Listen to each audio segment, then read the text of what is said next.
आज के इस एक्सप्लेनर में आपका बहुत बहुत स्वागत है।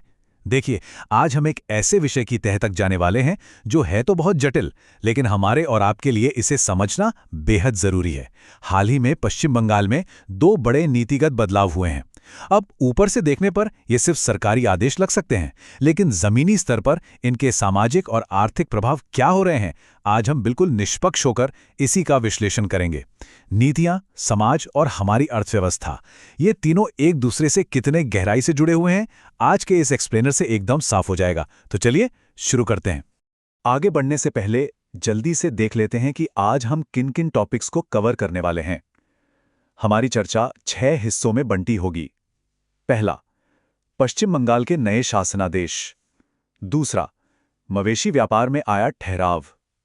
तीसरा, हाईकोर्ट का फैसला और उस पर आई प्रतिक्रियाएं। चौथा, इस बैन का आर्थिक असर। पांचवा, मदरसों में वंदे मातरम को लेकर नया नियम। और छठा, इस गीत का पूरा ऐतिहासिक संदर्भ। तो आइए पहले हिस्से से शुरुआत करते हैं। पश्चिम बंगाल के नए शासनादेश। मई के महीने में राज्य प्रशासन ने कुछ ऐसे नियम लागू किए जिन्होंने अर्थव्यवस्था और शिक्षा दोनों ही सेक्टर्स में एक जबरदस्त हलचल मचा दी है। बेसिकली दो प्रमुख आदेश आए। पहला 13 मई को, जिसमें एनिमल स्लॉटर कंट्रोल एक्ट 1950 को बहुत सख्ती से लागू करने की बात कही गई। और ठीक इसके कुछ दिन बाद 19 मई को एक और आदेश आया, जिसके तहत राज्य से सहायता प्राप्त करने वाले मदरसों में वंदे मातरम गाना अनिवार्य कर दिया गया। इन दोनों ही फैसलों ने रातों रात एक व्यापक बहस छेड़ दी है और प्रशासन के सामने कई लॉजिस्टिकल चुनौतियां खड़ी कर दी हैं। चलिए हमारे दूसरे हिस्से की तरफ बढ़ते हैं, मवेशी व्यापार में ठहराव। अगर आप आज पश्चिम बंगाल के गोशपारा, मुलेरिया हाट या गोरू हाट जैसे विशाल और ऐतिहासिक मवेशी बाजारों में जाएं, तो वहां बिल्कुल सन्नाटा पसरा है। ईद का मौका होने के बावजूद बाजार पूरी तरह खाली हैं। ऐसा क्यों? इसकी सबसे बड़ी वजह है 1950 का वो एक्ट, जिसे प्रशासन ने फिर से एकदम एक्टिव कर दिया है।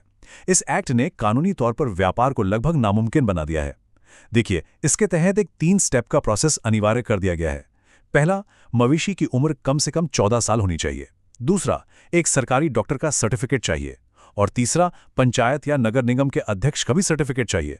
मतलब जब तक ये तीनों चीजें नहीं होंगी, आप व्यापार कर ही नहीं सकते। अब जरा जमीनी हकीकत के नजरिए से सोचिए, ये नियम प्रैक्टिकली कितनी बड़ी चुनौती है।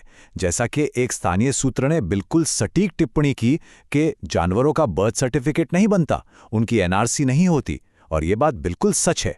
किसी मवेशी की उम्र एकदम सटीक 14 वर्ष है, इसे साबित करने का कोई ऑफिशियल डॉक्यूमेंट तो होता नहीं है। ना तो डॉक्टरों के पास और ना ही पंचायत के पास ऐसा कोई सिस्टम है जो सटीकता से उम्र प्रमाणित कर सके। और इसी कंफ्यूजन की वजह से पूरा का पूरा व्यापार ठप पड़ गया है। अब आते हैं तीसरे हिस्से पर, हाईकोर्ट का फैसला और उसकी प्रतिक्रियाएं। जाहिर सी बात है, जब बाजार इस तरह रुक गए तो मामला अदालत पहुंचना ही था। टीएमसी नेताओं ने कलकत्ता हाईकोर्ट में एक याचिका दायर की ताकि व्यापारियों को इस सख्त आदेश से कुछ राहत मिल सके। लेकिन कलकत्ता हाईकोर्ट के मुख्य न्यायाधीश की बेंच ने इस याचिका को साफ तौर पर खारिज कर दिया। अदालत का फैसला बहुत ही स्पष्ट था। उन्होंने कहा कि धार्मिक अनुष्ठान या कुर्बानी के लिए गाय अनिवार्य हिस्सा नहीं है, इसे अन्य जानवरों के साथ भी पूरा किया जा सकता है। इसका सीधा सा मतलब यह था कि सरकार के नियम बिल्कुल वैसे ही लागू रहेंगे, उनमें कोई छूट नहीं मिलेगी। अब इस फैसले के बाद जो हुआ वो वास्तव में हैरान करने वाला था। जनरली ऐसे फैसलों के बाद एक बड़े पैमाने पर आक्रोश या विरोध प्रदर्शन की उम्मीद की जाती है, लेकिन यहां कुछ और ही हुआ। मुस्लिम समुदाय के नेताओं ने बिल्कुल विरोध नहीं किया, बल्कि उन्होंने रणनीतिक शांति और स्वीकृति का रास्ता चुना। उन्होंने अपने समुदाय से अपील की कि लोग शांति बनाए रखें और बीफ खाना ही पूरी तरह से छोड़ दें। ये एक बहुत ही अप्रत्याशित लेकिन रणनीतिक कदम था। तो चलिए चौथे हिस्से की ओर चलते हैं, इस प्रतिबंध का आर्थिक असर। व्यापार रुकने और इस शांतिपूर्ण स्वीकृति का एक बहुत ही गहरा इकोनॉमिक इम्पैक्ट हुआ है। और इसका असर किसी एक समुदाय पर नहीं, बल्कि राज्य के एक बहुत बड़े वर्ग पर पड़ा है। जरा इस नंबर पे गौर कीजिए, 20 लाख। जी हां, पश्चिम बंगाल में लगभग 20 लाख हिंदू मवेशी पालक हैं जो अपनी आजीविका के लिए इसी मवेशी व्यापार पर निर्भर हैं। अब जब मार्केट में खरीदारी नहीं बचे तो इन 20 लाख लोगों की रोजी रोटी पर अचानक से संकट आ गया है। ये साफ दिखाता है कि जब कोई नीति लागू होती है तो उसका असर समाज के पूरे ताने बाने पर पड़ता है, सिर्फ किसी एक हिस्से पर नहीं। तो असली आर्थिक नुकसान कितना है, देखिए, एक बूढ़ी गाय जो अब दूध नहीं देती, उसकी कीमत भी बाजार में आराम से 50,000 से 1 लाख रुपए तक मिल जाती थी। इसी पैसे से ये पशुपालक नई दूध देने वाली गाय खरीदते थे। ये एक साइकिल थी, लेकिन अब बिक्री बंद होने से किसानों का सीधा सीधा करोड़ों का नुकसान हो रहा है। अब पशुपालकों के पास सिर्फ दो ही रास्ते बचे हैं।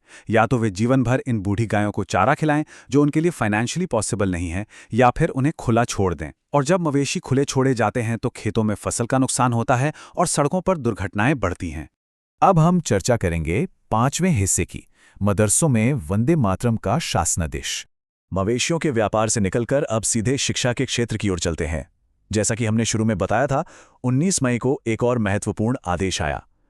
इस नए नियम के तहत पश्चिम बंगाल के 1000 से भी ज्यादा राज्य सहायता प्राप्त मदरसों में अब सुबह की असेंबली के दौरान वंदे मातरम गाना एकदम अनिवार्य कर दिया गया है। ये नियम उन सभी मदरसों पर लागू होता है जो मदरसा शिक्षा बोर्ड के अंडर आते हैं या जिन्हें सरकार से किसी भी तरह की फंडिंग मिलती है।